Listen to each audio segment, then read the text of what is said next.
Okay, our next speakers are going to talk to us about the future of tracking. So I'd like to welcome Bob Burgoyne and Ryan France. Thank you.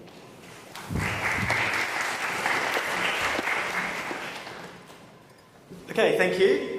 So my name's Ryan. I work in a brand and comms function for TNS, and here we're here to talk about the future of tracking, or one vision of it.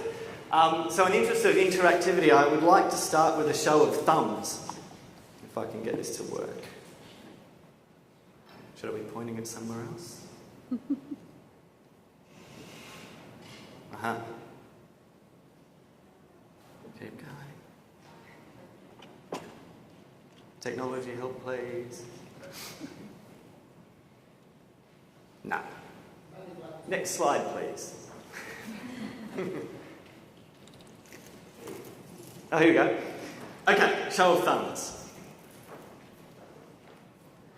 Has anyone in the room, and I know we have a lot of agency side here as well as clients, and I'm sure that agencies will certainly relate to some of these. Have you ever experienced any of these things with tracking? Thumbs, please. Pull links to what people actually do. So tracking goes up, sales go down. Anyone experience that? Couple, keep the thumbs up as we go through. Right. Back, good, okay. Declining response rates, poor data quality.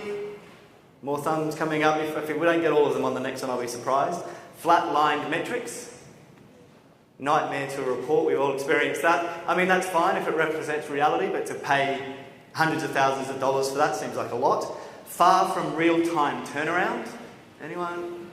Yeah, okay. Long, vague surveys that serve too many masters. Yeah, absolutely. So we often go into clients with a great idea about what could change, and then the legacy of what's there cannot be given up, tends to interrupt. And then you end up with something like that red box, insights that are not actionable or acted on. Anyone? Okay, so there's some consistent frustrations that I think we can all relate to. We have a little bit of a vision of how some of these things could be changed. Our presentation is not about the top one, that would be a different one, but there's clearly something we could do to improve where we are now. The client response to some of these frustrations, the first one and perhaps most common is inertia, which means we kind of stick with the status quo or adjust it incrementally or very slightly. And if we think about where tracking came from, when it first emerged, it did make sense. We had marketing cycles that were slightly slower than they are now, and we needed some way, in the absence of any other information, of gauging a consumer response to that investment. So it became a way to evaluate the effectiveness of a whole department which cost a lot of money and what they were doing. So KPIs were based on it, and when there are KPIs, it's hard to let go of those. And we just get used to seeing these numbers coming in quarterly. It becomes part of status quo. But eventually and increasingly we're finding there is a tipping point where people are just saying it's not worth the money that's being spent. And so our reaction can be we'll just cancel this whole thing entirely and keep the money.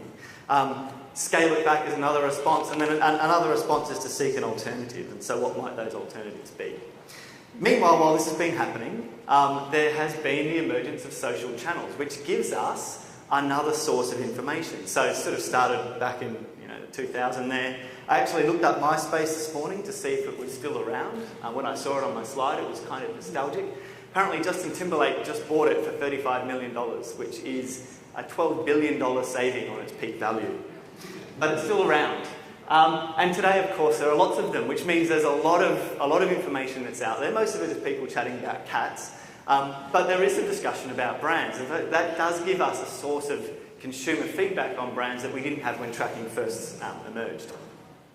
So as we were talking about in the very first presentation this morning, there are a bunch of solutions, and again they proliferated as well, to help us to listen to that data and to make some sense, or try to make some sense of it. So PR agencies use some solutions for their purposes, marketing departments to try and react and participate, insights departments to try and see what's happening. So is social media tracking, is this an attractive alternative? Might this help alleviate some of those frustrations? It gives us a full range of opinions. It gives us those in real time. It's very responsive to events, so if something interesting happens, that you can pick that up immediately. And of course, because we don't have to go out there and collect the data, it sits there, it's cheaper. But for many, the answer has been, well, maybe this is helpful, maybe it can replace what we're doing. If we go back to the hype cycle, there is probably an element of that. That sounded fantastic, and now we're getting into a more realistic spot. And part of the challenge has been finding the signal within the noise. And out of the box, to say it doesn't work, it's giving us something different from what brand equity was doing. So brand equity is something that's reasonably stable. It takes time to shift, and that's part of the marketing challenge. Buzz is measuring something else. Maybe valid, but it's something else. So people have also questioned the use of social media data as a replacement to tracking because it doesn't represent a total population. Some might argue that with declining response rates, neither does tracking. But it's always intended to be representative of the people we're trying to talk to. We would argue that that's less of a problem, that the real issue is perhaps relevance as a way of describing it. So is the information that comes from social media relevant to predicting an outcome from a marketing activity? So a shift in brand equity, a shift in sales, or something that we can respond to that will shift the things that as a business we're trying to move. So now that I've kind of set up a problem, I'm inviting Bob Burgoyne. Bob is our global person in charge of social solutions and innovating around that space, and we've been doing some experimentation which I've asked him to talk through. So Thank you very much, Ryan. Bob Burgoyne, I've heard my name pronounced many different ways. That was the first. It was pretty awesome. It sounded kind of authentically French though, so that was good. So, as Ryan says, the kind of big question really for social media analytics, and I think Annie touched on this in the first session as well, is, can we move from a world where we're just asking consumers questions, kind of survey-based environment, to a place where we're just listening to what people are saying on social media? Is there something that we can do there? Can we get to those survey KPIs, which everybody's very familiar with and people are quite dependent on, but using a different methodology? Obviously, because I'm standing here and we've probably got about 10 minutes left, the answer is yes. And here's an example of how we've done this in an automotive category. So what we're looking at here, first of all, is our measure of brand health, which is derived from the conversion model, bear in mind, for all of the automotive brands in the UK market, for all the major ones as well. So that's what we measured from survey. I think this data was from, mid-2013, something like that. And what we've done is we've taken social conversation, so mentions of automotive brands on Twitter, on blogs, on forums. We've taken other inputs as well, like people's search behaviours. We've looked at other inputs, like mentions of automotive brands in the trade press, things like that. Put them all through a complicated modelling process, which I won't attempt to discuss in detail. But ultimately, we're able to reproduce those same measures of equity that we've captured through the survey vehicle.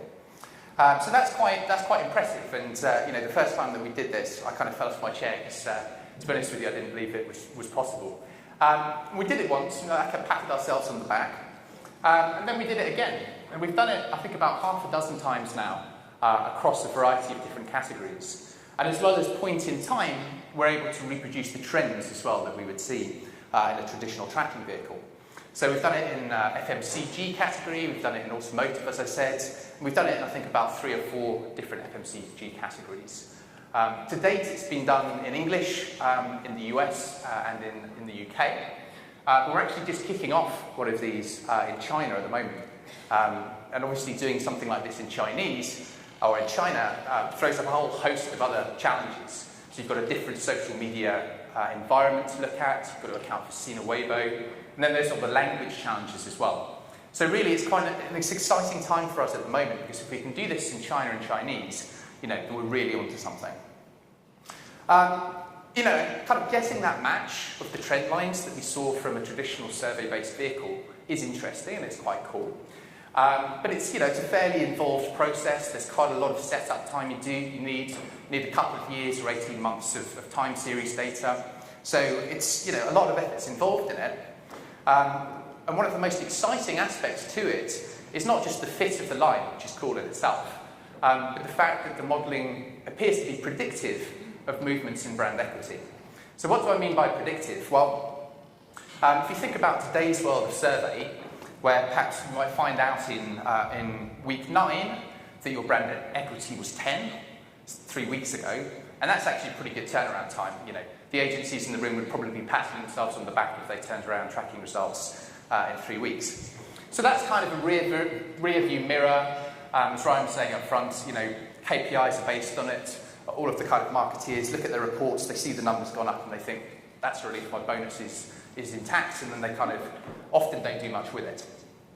But what we're seeing from this process of taking the social media data, the search data, and putting it through this modelling process is that the best fit that we can achieve in terms of the trend lines is if we include a lag variable. So typically 3, 4, 5 weeks. And what that means is that there's a big lead time. So we're able to predict in week 2, 3 or 4 what the equity will be as measured by survey 3 or 4 weeks later. And that's pretty obviously quite useful. And it's something that tends to resonate with clients when we talk to them about this. The way that we kind of conceptualize this is, if you think about the data that we're using, or the data that we're using to get to these results, it's based on consumers actually proactively writing things on social channels about brands. So they're kind of an engaged, category-engaged audience, or they're searching proactively for things about brands. So it kind of makes sense to me that these people would be some kind of canary in the coal mine, a kind of leading indicator of what's happening in the mass market. Another aspect of what we mean when we're talking about being predictive is if we think about the model that we've created, normally it's about 18 months worth of data to account for seasonality and things like that. And if we kind of take that, we build the model, we achieve a nice fit, and then we attempt to predict the survey results sort of further out, so we don't have the survey results anymore. The model seems to be still quite predictive and quite accurate in terms of what we measure the survey results to be. And that's kind of been working 4 weeks, 8 weeks, 12 weeks out. Still TBC, how long the model will remain stable. My expectation is that it will need to be recalibrated, maybe quarterly or something like that. We can take it further as well. So predicting equity is quite cool, and equity is an important metric. But it's an important metric mainly because people believe there's some relationship between equity and kind of longer-term business outcomes. So we can actually think about mixing in social media and search metrics into media mix models as well. So, you have the kind of traditional model where you've got business actions, so pricing, promotions, those types of things. They generate kind of intermediary variables. So that might be brand equity, which you could measure by survey, or you can infer using the ways that I've just described. We might look at online search behaviours, website visits, those types of things. And from that, all of those things together, you can create a model that predicts movements in share of sales. There's a kind of deliberate typo on this slide, by the way, so I don't know it's one of those things that you kind of never notice the typo until you're like standing up and it's like 3 foot tall letters. But anyway, it's up there for those of you who've got sharp eyes. Anyway, so that's marketing mix modelling, and here's an example of us having done that in an FMCG category. So it's quite a spiky line, but you can see that the model really reproduces those sales figures quite accurately as well. Got 2 minutes left, which is quite good timing, because it brings me on to a description of what we would consider to be probably the new best practice way of doing tracking. And that incorporates a number of different elements. So there's the predictive social spine, which is what I've just described. That would be kind of always on measure. It's giving you that kind of forward-looking prediction of what's going to happen to your equity, allowing brands to take more kind of rapid response type actions. The fact that we've got those core KPIs in a kind of modelled sense allows us to slim down the survey, saving costs. We'd recommend as well doing a measure of situational equity. So using a diary-based approach to understand your brand and your competitors' brand's equity in particular moments, particular occasions. And then, of course, as well, you can throw in some modular deep dives to understand particular topics. Another benefit as well of this approach is, lots of clients have already got social data platforms, as Ryan was mentioning up front, which they use for different purposes. So we can use that data to model the equity. We don't need to buy it again. But we can also use those data for other things as well. So understanding campaign evaluation, understanding the reactions to new product launches, for example, and looking at cohorts of individuals on Twitter as well to understand their opinions. So there's a vast array of other things that we can do using that same data set which the client has already, in many cases, collected. So that's kind of our vision of how tracking may look in the future. It's less rear-view focused, it's much more future focused. We believe it's probably more actionable as well and more useful. So this is kind of call to action. No more rear-view mirror, let's look to the future. Thank you.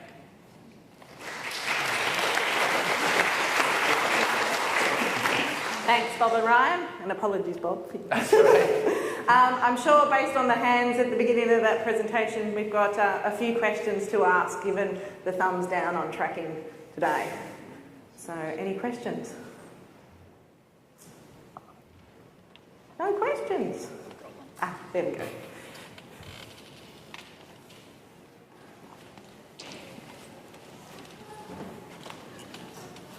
Thank you. I was just wondering how you collect the social data, and does that vary by categories? So, for example, search is more important in one category versus another. Yeah, so the social data can come from, many different ultimate sources. So it might be Twitter, it might be blogs, forums, etc. And you can use any of the normal kind of social listening tools to get at that. The search data, there's different partners that we have within WPP who have access to those types of data. In terms of the makeup of the model, we've done it half a dozen times and it does vary, but we find that search tends to form an important component of the model. So it's normally like 30% approximately of the kind of variability is explained by search. But it varies and kind of still early doors. We'll learn more as we go, I think. I have a question. Sorry, excuse me. When you started your presentation, you mentioned that there's not a lot of sensitivity usually in brain health tracking over time, particularly traditional methods. Are you seeing more sensitivity in this approach, particularly with the social predictive side? I mean, in a sense, yes, because as Ryan sort of put up in the first slides, the kind of modified social signal is very, very spiky. And then we go through a kind of complicated process of modelling and smoothing to make it fit those kind of smoother trend lines that we would traditionally see in equity. But one of the things that we're looking into is, how can we get any explanatory value out of that more spiky social signal, which might explain some of the enduring longer-term movements in equity. So in most categories, equity is something that by its nature would move very, very slowly. But what we're interested to understand is, are there kind of particular spikes in the social signal that are related to those longer-term trends? And they might be things like product recalls, which might kind of trigger a downward trend, or it might be some kind of positive PR that might trigger an upward trend. But that's still kind of early research at this stage. Have we got one more quick question? Yep. There's the microphone.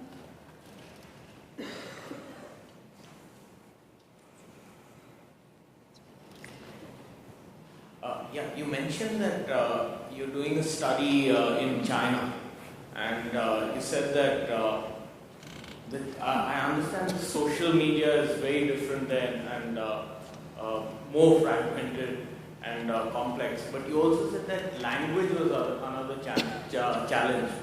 Why do you say that, and what is the challenge? Good question. So, and again, because this has been kind of early experimental work, the models that we've created to date, the components of those models involve like a variety of different things. So some of the metrics are as simple as share of mentions or share of positive mentions on Twitter or those types of things.